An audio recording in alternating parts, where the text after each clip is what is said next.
I think that the word authenticity has been so oversaturated and overutilized in the market that it has lost its efficacy and has lost its meaning. And so then I would like to very basically attempt to redefine authenticity here. The nexus point of being your purpose, being who you were meant to be, being your purpose, and living out your calling, doing the work that you were assigned to do that allows you to show up fully in the world. And that is how I think about authenticity. It's the meeting point of your purpose and your calling that allows you to show up fully in the world.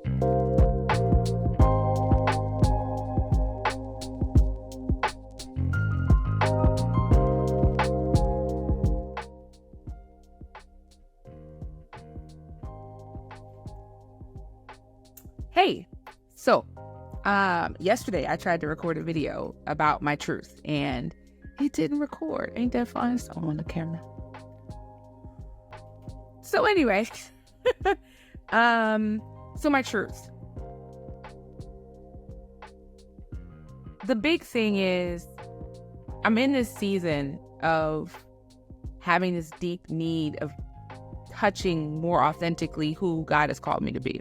And with that, I find the need to remove hindrances and barriers, things that would keep me from being my most authentic self. I am someone that deals very deeply in the words authenticity and calling and purpose and dream building and success as some sort of intersection of those things kind of coming together. So I have been challenged in this season to remove things that I've picked up over the course of time to kind of comfort or to make sense of the life that I'm in, that may or may not be attached to my most authentic version of me. And my truth is that the word branding has kind of been that for me. It has become this word that I've become known for over the course of time. When I was recording this yesterday before it got deleted, I was saying that I've walked through the street and someone has come up to me before and said, "Hey, aren't you the branding lady?"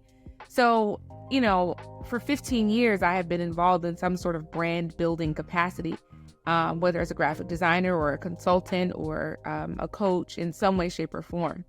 And so the word branding, this is my truth, it does not accurately sum up what I mean. It is the word that was marketable. It was the story that was palatable. It was the version that I thought people would buy. And so it's the word that I attached to. But in order for me to go into this season of living and breathing as my most authentic Shauna, I have to be honest. I have, even in developing my course, Big Brand Theory, I left some stuff out. I left out stuff that I thought would be too much for people that were looking to build a brand. And it does a disservice to me it does a disservice to the people that, would come take the course to have, to not have the whole picture. So my truth is that the whole picture is branding is nice, but that's not the point.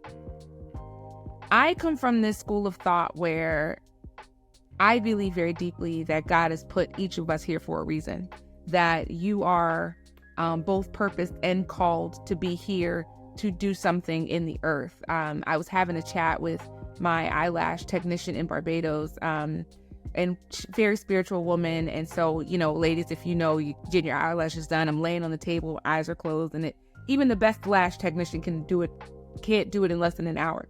And so I'm there for time, however long it takes. And we would get into these great conversations about theology and our spirituality and God and just the Bible and all these things. And so I was deeply impacted by one of these conversations where we talked about the distinction between purpose and calling. And we really kind of wrestled with it a bit in that chat. We brought our knowledge and our own study to the conversation, and we just hashed it out. And where we landed was kind of on this, and this is something that I've adopted of my own, that purpose is the who you were intended to be, the person that God designed and created you to be. Your calling is the work that God assigned for you to do. And so then for me, when I talk about branding, and I guess I'll circle back to this in a bit, but when I talk about branding, I've allowed the word branding to overshadow the words purpose and calling, and then try to weave those in on the back end because it seems like it makes more marketable sense, which I totally don't even believe in that. And so then my truth is that I have neglected the words purpose and calling as part of my front-facing narrative and overshadowed them with the word branding because, people want to learn how to make $100,000. Can I show you how to make $100,000? Sure. I have a revenue model. It will show you how to make $100,000 on your own terms, selling your own stuff. The part that's not in the front-facing conversation is that when I say the word branding, I mean that branding is a method for you to monetize your calling by being your purpose. So in the world where your purpose is who you were designed to be and your calling is what you were assigned to do by Almighty God himself, your brand can be a way for your calling to be monetized, but personal branding is the way for you to be your purpose, be your person, be all of who God made you to be, and answer your calling while also profiting. But none of this matters without the deep work of authenticity. So for me, I was listening to the audiobook, The Power of Vulnerability by Brene Brown. If you haven't read it or listened to it, please stop what you're doing right now. Wait, no, watch the rest of the video. But then go get that book on Audible or wherever you're listening to books. I think Spotify is doing audiobooks these days as well. And what she was talking about, and if you don't know who she is, but she's an internationally renowned researcher in the areas of shame and empathy and in some ways resilience. And so she's got all these areas that she kind of researches around, but mostly it's shame. And in her research, she has multiple points throughout the course of the book where because she's essentially giving like a talk, and the talk is recorded and that is then turned into the book. So in the course of her talk, that is the book, she is consistently kind of talking about how she was looking for definitions of these words and she couldn't find definitions that were adequate. And so she started to redefine words for her research. Based on her research, she started to redefine words. One of them that she has coined that has now become part of my lexicon is wholeheartedness. And that being kind of like the goal of life is to be wholehearted and to show up fully is the way that I kind of interpret it in the world. But for me, one such word is authenticity. I think that the word authenticity has been so oversaturated and overutilized in the market that it has lost its efficacy and has lost its meaning. And so then I would like to very basically attempt to redefine authenticity here. And it's the way that I think about it frequently. And I promise I'm coming back to this branding word in a minute, but the way that I think about authenticity is it's the nexus point of being your purpose, being who you were meant to be, being your purpose, and living out your calling, doing the work that you were assigned to do that allows you to show up fully in the world. And that is how I think about authenticity. It's the meeting point of your purpose and your calling that allows you to show up fully in the world.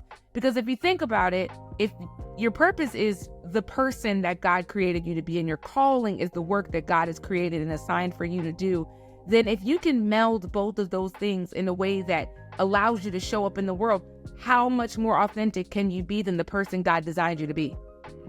If your design is to be this person, this purpose, and to answer this calling and do this work, and you're able to find a way to do both of those things that allows you to show up in the world in that way at that nexus point, then that is in fact your authenticity. So that's how I think about it. Now for me, again, back to this branding word, the reality is that is how I think about branding. When I think about personal branding, even in consulting and branding for companies, I'm like, what's the ethos? What's the heartbeat of your company? Like, don't give me this jargon. Like, what is it? What's the heart? What's the intention? What's the drive? What's the why? So even with that, there's a way to tap into corporate authenticity that would allow a company, I think, to stand out in a part and above the crowd and to more aptly touch and serve the people they're designed to touch and serve. But nowhere else do you see this played out better than in the world of personal branding, where a person who feels called, nudged, pulled, sometimes dragged, like sometimes you must be dragged into your calling, but somebody who feels that there's something else for them to do, to help that person navigate to that nexus point where they are uncovered enough to fully be themselves, to be their purpose, and to also find a way to profit from the work they feel called deeply to do. That is what big brand theory is. That is the theory. The theory is that if you show up fully as yourself and devise a plan that allows for profitability from the person that you are, so that you can execute more fully in the world and consciously the work that you were called to do, then you will show up authentically, but you will also be happy. Listen, you will not have a perfect day every day, okay? But happiness is somewhere in your ability, in your ability, strike it. But happiness is somewhere in your ability to show up fully and authentically as yourself into the world. And that is then the goal. So happiness as a feeling is like, I like happiness as a plan. I like happiness as a plan to consciously carve out your purpose, the person that you were meant to be, and to also create space for your calling, the work that you were assigned to do. And so that is my truth. And I don't know why yesterday I felt so deeply compelled to just kind of stick all that out on a table, but I am compelled, and I am looking forward to a season of tapping even further into my own authenticity by having conversations like this, by divulging these bits and pieces of my thoughts. So I am in fact releasing a coaching community called Success on Your Own Terms. And even that word success, I need to probably do a completely separate thing about what I mean when I say that. But just know that Success on Your Own Terms as a coaching community is designed to touch the purpose part. Outline the calling, sure, like show you how to get to what you feel called to do, at least at this particular stage in your life. But it's definitively meant to get you in alignment with that purpose part, who you are, who God created you to be. We so frequently lose sight of that, not on purpose, not on purpose. People say stuff happens, you have experiences, trauma happens, you kind of shrink to get into a container, you puff up to survive, you pick up these skills to be able to survive whatever environment that you're in, and then you lose sight of who you were purposed to be, the who of who you are. And so this community is designed to give you that back, so that you have capacity to dream big again, so that you have capacity to carve out a plan for the next step of your life, whatever that is. This coaching community is not about giving you the path to the $100,000, right? But this is about giving you access to the parts of you that have been covered up and lost and muted and dimmed, because that is not how you show up authentically. You were created to be a bright light in this world, and the experiences of your life have dimmed it. I'm sure. And as much as you tried to shine yourself up, maybe you know that there is in fact some part of you that you haven't reached in a while, that God is calling you right now. Even as you're listening to me talk, it's like, man, that's me. God is talking to you right now saying, this is your time. This is your season.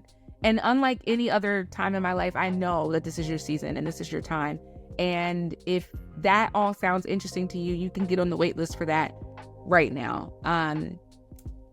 If getting the $100,000 path is interesting to you, I love that. And I'm opening Big Brain Theory back up again in January. So if you want to hear more about that, make sure you're on my email list. All those links are in my bio or wherever you're watching this. And I hope that something about this was interesting for you. I hope that something about this was meaningful for you. And I hope I get to talk to you soon. I also hope that recorded, because that would have been awful. It did.